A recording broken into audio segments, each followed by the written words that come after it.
ಸ್ನೇಹಿತರೆ, ಎಲ್ಲರಿಗೂ ನಮಸ್ಕಾರ. ಮದರ್ಸ್ ಮೀಡಿಯಾಕ್ಕೆ ನಿಮ್ಮೆಲ್ಲರಿಗೂ ಸ್ವಾಗತ. ಇವಾಗ ಸಂತ ಜೆರೋಸ ಶಾಲೆ ಮಂಗಳೂರಿಂದು ಗಲಾಟೆ ನೀವೆಲ್ಲರೂ ಕೇಳ್ತಾ ಇದ್ದೀರಿ. ಇದು ಸತ್ಯಾಸತ್ಯತೆ ಏನು ಅನ್ನೋದು ಇನ್ನೂ ತನಿಖೆ ಆಗಬೇಕು. ತನಿಖೆ ಆಗೋಕ್ಕಿಂತಲೇ ನಮ್ಮ ಸರ್ಕಾರ ಅವರಿಗೆ ಕ್ಲೀನ್ ಚಿಟ್ ಕೊಟ್ಬಿಡತ್ತೆ. ಅವರು ಸುಳ್ಳು ಕೇಸ್ ಹಾಕಿದ್ದಾರೆ, ಯಾಕೆ ಅಂತ ಗೊತ್ತಿಲ್ಲ. ಯಾಕೆಂದರೆ ಭರತ್ ಶೆಟ್ಟಿಯವರು ಆ ಕ್ಷಣ ಅವ್ರು ಕೇಸ್ ಕೊಡೋ ಸಮಯದಲ್ಲಿ ಇಲ್ಲ ಇತ್ತು, ಅವ್ರ ಹೆಸರು ಹಾಕಿದ್ದಾರೆ. ಇದೆಲ್ಲದ ಒಂದು ಸಂಚಿನಿಂದ ಮಾಡಿದ್ದಾರೆ, ಏನೋ ಒಂದು ಪ್ಲ್ಯಾನಿಂದ ಮಾಡಿದ್ದಾರೆ. ದಕ್ಷಿಣ ಕನ್ನಡದ ಜನನ ದಾರಿ ತಪ್ಪಿಸೋಕೆ ಮಾಡಿದ್ದಾರೆ ಅಂತ ಅನಿಸ್ತಾ ಇದೆ. ಇನ್ನು ಮಕ್ಕಳ ಹೋರಾಟಕ್ಕೆ ಬರೋಣ. ಮಕ್ಕಳಿಗೆ ಏನು ಮಾಡಿದರು? ರಾಮನ ಬಗ್ಗೆ ನಿಂದನೆ ಮಾಡಿದರು. ಮಕ್ಕಳು ಇವತ್ತು ದಡ್ರಲ್ಲ. ಯಾಕೆಂದರೆ ಮಕ್ಕಳನ್ನು ಅಷ್ಟು ದಡ್ಡತಾಗಿ, ಮೊದಲು ಹಿಂದಿನ ಕಾಲದವ್ರು ದಡ್ರಿದ್ರು, ಏನೇ ಹೇಳ್ಕೊಂಡ್ರು ನಾವು ಕೇಳ್ಕೊಂಡು ಬರ್ತಾಯಿದ್ದೋ, ಶಾಲೆಯೇ ನಮಗೆ ಗುರುಗಳೇ ದೈವ ಅಂತ ಯೋಚನೆ ಮಾಡ್ತಾಯಿದ್ದು. ಇವತ್ತಿನ ಮಕ್ಕಳು ಆಗಲ್ಲ. ಇನ್ನು ಕೆಲವ್ರು ಹೇಳೋದು ಕ್ರಿಶ್ಚಿಯನ್ ಶಾಲೆನೇ ನಮ್ಮದು ದಕ್ಷಿಣ ಕನ್ನಡ ಉದ್ಧಾರ ಮಾಡ್ತಾರಂತಲ್ಲ, ಅದು ನಾನು ಯಾವತ್ತೂ ಒಪ್ಪುವುದಿಲ್ಲ. ದಕ್ಷಿಣ ಕನ್ನಡದಲ್ಲಿ ಬುದ್ಧಿವಂತ ಜನ ಇದ್ದರು, ಅವ್ರ ಶಾಲೆನ ಕ್ರಿಯೇಟ್ ಮಾಡ್ಕೊತ ಇದ್ದರು. ಇವರಿಗೆ ಆಶ್ರಯ ಬೇಕಾಗಿ ದಕ್ಷಿಣ ಕನ್ನಡಕ್ಕೆ ಬಂದಿದ್ದೇ ಹೊರತು ನಮಗೆ ಯಾರೂ ಆಶ್ರಯ ಕೊಡೋ ಅವಶ್ಯಕತೆ ಇಲ್ಲ. ಅವ್ರ ವಿದ್ಯೆ ನಮಗೆ ಕೊಡೋ ಅವಶ್ಯಕತೆ ಇಲ್ಲ. ಯಾಕೆಂದರೆ ಅವರು ವಿದ್ಯೆ ಕೊಟ್ಟರೆ ನಾವು ಬೆಳಿತೀವಿ, ಅವರಿಲ್ಲ ಅಂದಿದ್ರೆ ನಾವೇ ಇಲ್ಲ. ಇದು ಸಮಾಜ ಬುದ್ಧಿವಂತರ ನಾಡೇ ಆಗೋದಿಲ್ಲ ಅಂತ ಕೆಲವರು ಹೇಳುವಂಥ ಸಿಸ್ಟರ್ಸ್ಗಳಿಗೆ ನಾನು ಹೇಳೋದಾಗೆ, ನೀವು ಆ ಥರ ಅಂದ್ಕೊಳ್ಬೇಡಿ. ನಿಮ್ಮಕ್ಕಿಂತ ಬುದ್ಧಿವಂತರು ಇದ್ದಾರೆ. ಗೌರ್ಮೆಂಟ್ ಶಾಲೆಯಲ್ಲಿ ಓದಿದಂಥವ್ರು ನಿಮ್ಮ ಶಾಲೆಯಲ್ಲಿ ಓದಿದ್ದಕ್ಕಿಂತ ಚೆನ್ನಾಗಿ ಬದುಕಿದ್ದವರೇ ಈ ಸಮಾಜದಲ್ಲಿ ಇದ್ದಾರೆ. ನಮ್ಮ ಶಾಲೆಯಲ್ಲಿ ಓದ್ದವರೇ ದೊಡ್ಡದಾಗಿದ್ದು. ನಿಮ್ಮ ಶಾಲೆಯಲ್ಲಿ ಓದ್ದವ್ರು ಏನು ಹಾಕಿರ್ತಾರೆ? ಮೆಕಾಲೆಯ ಸಿಸ್ಟಮಲ್ಲಿ ನೀವು ಎಜುಕೇಷನ್ ಕೊಡುವವರು, ನೀವು ಏನು ನಮ್ಮ ದೇಶನ ಉದ್ಧಾರ ಮಾಡೋದಕ್ಕೆ ಅವ್ರಿಗೆ ಹೇಳ್ಕೊಡೋದಿಲ್ಲ.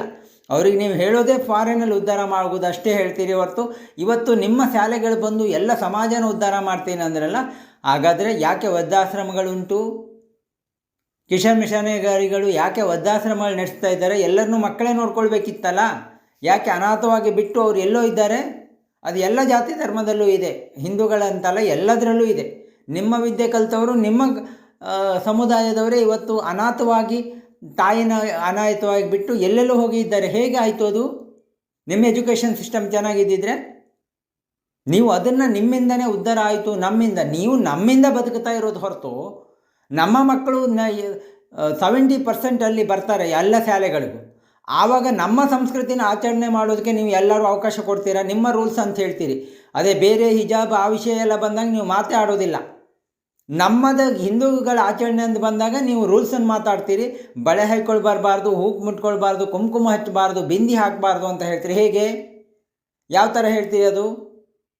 ನಿಮ್ಮಿಂದ ನಾವು ನಡಿತೀವಿ ಅಂತಿಲ್ಲ, ನಮ್ಮಿಂದ ನೀವು ನಡೀತಾ ಇರೋದು. ನೀವು ಬಿಸ್ನೆಸ್ ಮಾಡ್ತಾಯಿದ್ದೀರಿ, ಫ್ರೀಯಾಗಿ ಏನೂ ಮಾಡ್ತಾ ಇಲ್ಲ.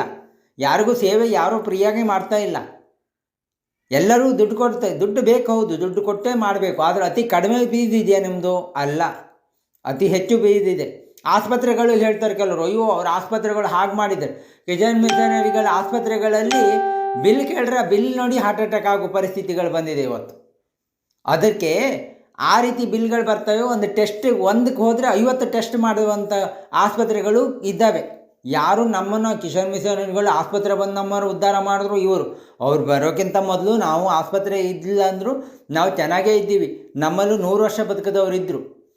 ನಮ್ಮಲ್ಲಿ ಕೆಲವೊಂದು ಆಚರಣೆಗಳು ಸರಿ ಇಲ್ಲ ಅಂತ ನಾನು ಒಪ್ಕೊತೀನಿ. ಆವತ್ತು ಆಚರಣೆಗಳು ಅವರು ಸ್ವಾರ್ಥಕ್ಕಾಗಿ ಮಾಡ್ಕೊಂಡವ್ರು, ಯಾರೋ ಮಾಡ್ಕೊಂಡಿರುವಂಥ ಆಚರಣೆಗಳು ತಪ್ಪು ಅನ್ನೋದು ನನಗೂ ಗೊತ್ತಿದೆ. ಆ ಆಚರಣೆಗಳಲ್ಲಿ ಕೆಲವು ಬದಲಾವಣೆ ನಿಮ್ಮ ಶಾಲೆಯಿಂದ ಆಗಿರ್ಬೋದು ಹೊರತು ನಮ್ಮ ಬುದ್ಧಿವಂತಿಕೆ ಅಥವಾ ನಮ್ಮಿದು ನೀವು ಹೇಳಬೇಡಿ. ಅದರ ಬಗ್ಗೆ ನಮ್ಮಿಂದನೇ ಎಲ್ಲರೂ ಬುದ್ಧಿವಂತರು ಆದ್ರಂತನೂ ನೀವು ಹೇಳಬೇಡಿ. ಇಂಗ್ಲೀಷ್ ಒಂದು ಕಲ್ತಿರ್ಬೋದು ನಿಮ್ಮಿಂದ ಹೊರತು, ನಿಮ್ಮಿಂದ ನಾವು ಏನು ಸಂಸ್ಕೃತಿ ಪಾಠ ಕಲ್ತಿಲ್ಲ. ಮತ್ತೊಂದು ಏನು ಹೇಳೋದು, ರಾಮನ ಬಗ್ಗೆ ಅವಹೇಳನ ಮಾಡೋರು. ಅದೇ ನಾವು ಎಲ್ಲ ಧರ್ಮನೂ ಗೌರವಿಸ್ತೀವಿ ಅನ್ನೋಗಿದ್ರೆ ಎಲ್ಲ ಧರ್ಮದ ದೇವರುಗಳನ್ನು ಇಡೀ ನಿಮ್ಮ ಶಾಲೆಯಲ್ಲಿ ಯಾಕೆ ಇಡೋದಿಲ್ಲ ನೀವು? ನಾವು ಎಲ್ಲ ಧರ್ಮಗಳು, ನಾವು ಯೇಸುಗೂ ಕೈ ಮುಗಿತೀವಿ, ಅಲ್ಲನಿಗೂ ಕೈ ಬಿಡ್ತೀವಿ. ಮಸೀದಿಗೆ ಹೋದರೂ ನಮ್ಗೆ ದೇವರೇ ಥರ, ನಮ್ಗೆ ದೇವರು ಒಬ್ಬನೇ. ಹಿಂದೂಗಳಿಗೆ ನಾವು ಎಲ್ಲ ದೇವ್ರನ್ನೂ ಗೌರವಿಸ್ತೀವಿ, ನಾವು ಯಾವ ದೇವ್ರನ್ನೂ ಅಪಮಾನ ಮಾಡೋದಿಲ್ಲ. ಆದರೆ ನೀವು ಮಾಡೋಕ್ಕೆ ಬರ್ತೀರಿ, ಆವಾಗ ನಾವು ಮಾತಾಡ್ತೀವಿ. ಆವಾಗ ನಿಮ್ಮ ನಾಟಕ ಶುರುವಾಗುತ್ತೆ. ರಾಜಕೀಯ ಬರ್ತಾರೆ, ರಾಜಕೀಯ ನಾಯಕರು ಬರದೆ ಏನು ಮಾಡೋದು? ಒಂದು ರಾಜಕೀಯ ಪಕ್ಷ ಒಬ್ಬರನ್ನ ಓಲೈಸ್ತಾ ಇದೆ ಅಂದರೆ ಇನ್ನೊಂದು ರಾಜಕೀಯ ಪಕ್ಷ ಅವ್ರು ಲಾಭ ಹಡ್ಕೊತಾರೆ. ಅದರಲ್ಲೇ ಎಲ್ಲ ಅದು ಬಂದ ತಕ್ಷಣ ರಾಜಕೀಯ, ಸತ್ಯ ಮಾತಾಡಿದ ತಕ್ಷಣ ರಾಜಕೀಯ ಹೇಗಾಗುತ್ತೆ? ಅವ್ರನ್ನ ಬೆಂಬಲಿಸಿದ್ಯಾರು? ರಾಜಕಾರಣಿಗಳನ್ನು ನಮ್ಮ ಪರವಾಗಿರಲಿ ಅಂತ ಆರಿಸಿದ್ಯಾರು? ನಾವು ಯಾರಿಗೆ ಅನ್ಯಾಯ ಆಗ್ತದೆ ಅವ್ರ ಪರವಾಗಿ ಬಂದು ಮಾತಾಡಬೇಕು. ಅದು ಅವ್ರ ಕರ್ತವ್ಯ. ನಮ್ಮ ಸಂಸ್ಕೃತಿಗೆ, ಇದಕ್ಕೆ ನಮ್ಮ ರಾಮನ ಅವಮಾನ ಮಾಡಿದಾಗ, ಮಕ್ಕಳು ಸಿಡಿದಿದ್ದಾಗ, ಮಕ್ಕಳೇ ಸರಿ ಇಲ್ಲ ಅಂದರೆ ಆಗ ನೀವು ಕೊಡುವ ಎಜುಕೇಷನ್ ಏನು? ನೀವು ಕೊಡೋ ಎಜುಕೇಷನ್ ನೀವು ಮಿಸ್ಟೇಕ್ ಮಾಡಿದ್ದೀರಿ. ಅಲ್ಲಿ ಸಿಸ್ಟರ್ ಅವರು ಪ್ರಭಾ ಅವರು ಮಿಸ್ಟೇಕ್ ಮಾಡಿದ್ರಿಂದ ಮಕ್ಕಳು ಪ್ರತಿಭಟನೆ ಮಾಡಿದ್ರು.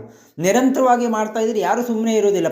ಪಾಠವಾಗಿಯೇ ಇರಬೇಕು, ಪಾಠವಾಗಿಯೇ ಮಾಡಬೇಕು ಹೊರತು ಇದನ್ನು ಈ ರೀತಿ ಎಲ್ಲ ಮಾಡಬಾರ್ದು. ಯಾರ ಪಾಠಗಳನ್ನು ಹೇಳುವಾಗ ಎಕ್ಸಾಂಪಲ್ ಕೊಡೋದಾದರೂ ಬೇರೆಯವ್ರನ್ನ ರಾಮ ಕಲ್ಲು ಅದು ಇದು, ಆ ಕಲ್ಲಲ್ಲಿ ಶಕ್ತಿ ಇದೆ ಅನ್ನೋದು ನಮಗೆ ಗೊತ್ತಿದೆ, ನಿಮಗೆ ಗೊತ್ತಿಲ್ಲ. ನೀವು ಯಾಕೆ ಕಲ್ಲಿನ ಪೂಜೆ ಮಾಡ್ತೀರಿ?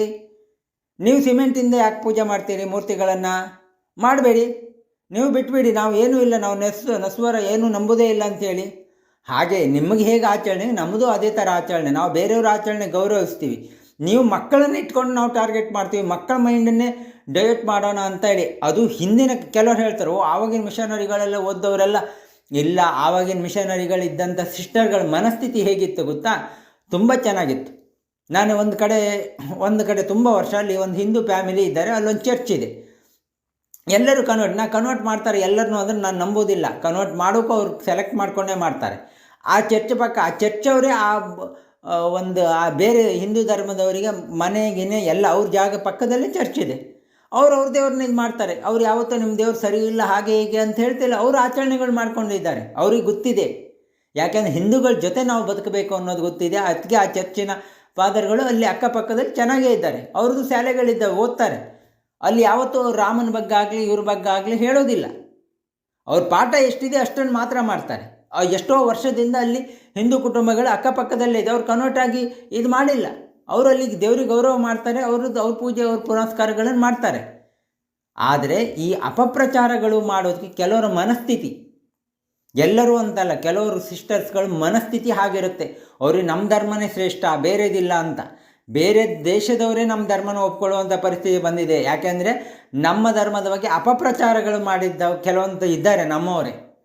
ಅದನ್ನು ನೀವು ಬಳಸ್ಕೊಳ್ಳೋಕ್ಕೆ ಪ್ರಯತ್ನ ಮಾಡಿರಿ. ಅವ್ರ ಟೀಚರ್ನ ತೆಗೆದು ಹಾಕಿದ್ದು ಮತ್ತೆ ನಾಟಕ ಶುರು ಮಾಡಿದ್ರಿ. ಈ ನಾಟಕ ನಿಮಗೆ ಅಪಾಯ ತಂದು ಕೊಡುತ್ತೆ. ನೀವು 60 ವರ್ಷ ಆಗಲಿ 100 ವರ್ಷ ಆಗಲಿ ಬಿದ್ದೋಗೋಕ್ಕೆ 1 ನಿಮಿಷ ಸಾಕಾಗತ್ತೆ. ಆ ನಂಬಿಕೆನ ಕಳ್ಕೊಳ್ಬೇಡಿ. ಒಳ್ಳೆ ರೀತಿಯಿಂದ ಎಷ್ಟೋ ಜನ ಸಿಸ್ಟರ್ ಸೇವೆ ಮಾಡಿದ್ದಾರೆ, ಇದು ಮಾಡಿದ್ದಾರೆ, ಅದೆಲ್ಲ ನಾವು ಒಪ್ಪುತ್ತೀವಿ.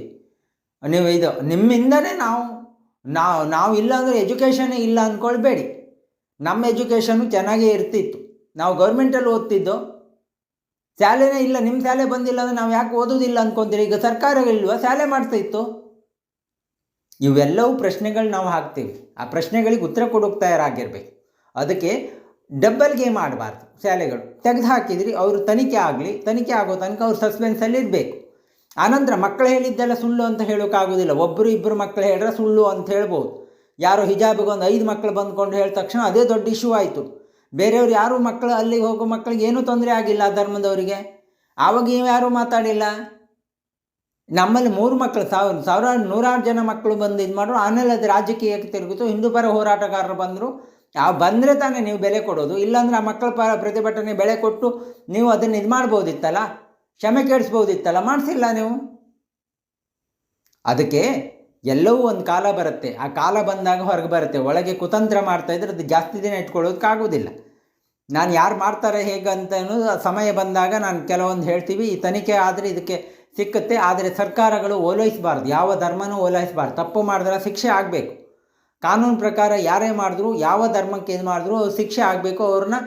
ಅವರಿಗೆ ಕಠಿಣವಾದ. ಆವಾಗ ಇನ್ನೊಬ್ರು ಇದು ಮಾಡೋದಲ್ಲ. ಈ ಪ್ರತಿಭಟನೆ ತಪ್ಪು ಅನ್ನೋ ಎಷ್ಟೋ ಜನ ಇದ್ದಾರಲ್ಲ, ಅವ್ರಿಗೆ ನಾನು ಹೇಳೋದು, ಪ್ರತಿಭಟನೆನೇ ನೀವು ಮಾಡಿಲ್ಲ ಅಂದರೆ ಪಾಠ ಕಲಿಯೋದು ಯಾವಾಗ? ಇದು ಪ್ರತಿಯೊಬ್ಬರಿಗೂ, ಬೇರೆ ಕ್ರಿಶ್ಚಿಯನ್ ಶಾಲೆಗಳಿಗೂ ಏಟು. ಯಾಕೆಂದರೆ ನಿಮ್ಗೆ ಎಚ್ಚರಿಕೆಯ ಗಂಟೆ ಇದು. ಯಾಕೆಂದರೆ ಮಕ್ಕಳನ್ನ ಕೆಡಿಸ್ಬೇಡಿ. ಮಕ್ಕಳು ಇವತ್ತು ಬುದ್ಧಿವಂತರಾಗಿದ್ದಾರೆ. ನಿಮ್ಮ ಎಜುಕೇಷನಿಂದ ಕಲಿಯೋದಕ್ಕಿಂತ ಅವ್ರು ಹೊರಗಡೆ ಜಾಸ್ತಿ ಕಲಿತಾರೆ. ರಾಮ ಅನ್ನೋದು ಏನು ಶಕ್ತಿ ಅನ್ನೋದು ಅವರು ರಾಮನ ಪ್ರತಿಷ್ಠೆ ಆದಾಗನೇ ನೋಡಿದ್ದಾನೆ. ರಾಮನ ಶಕ್ತಿ ಏನು ಅನ್ನೋದು ಅವ್ರಿಗೆ ಚೆನ್ನಾಗಿ ಗೊತ್ತಿದೆ. ಆ ಭಕ್ತಿಯಿಂದ ಏನಾಗುತ್ತೆ ಅನ್ನೋದು ಚೆನ್ನಾಗಿ ಗೊತ್ತಿದೆ ಇವತ್ತಿನ ಮಕ್ಕಳಿಗೆ. ನಿಮ್ಮ ಶಾಲೆಗೆ ಓದ್ತಾರೆ, ನಂತರ ಬಂದು ಭಜನೆ ಮಾಡ್ತಾರೆ. ನಮ್ಮ ಮಕ್ಕಳ ಮನಸ್ಥಿತಿ ಹಾಗೆ. ಅದನ್ನು ನೀವು ಹಾಳು ಮಾಡೋಕ್ಕೆ ಹೋಗಬೇಡಿ. ಯಾವ ಶಾಲೆಗಳೇ ಆಗಲಿ, ಯಾವ ಧರ್ಮದ ಬಗ್ಗೆ ಅವಹೇಳನ ಮಾಡೋದು ಸರಿಯಲ್ಲ ಅಂತ ನನ್ನ ಮಾತು ಮುಗಿಸ್ತೀನಿ. ಮತ್ತೆ ಮುಂದಿನ ಭಾಗದಲ್ಲಿ ಭೇಟಿ ಆಗೋಣ. ನಮಸ್ಕಾರ.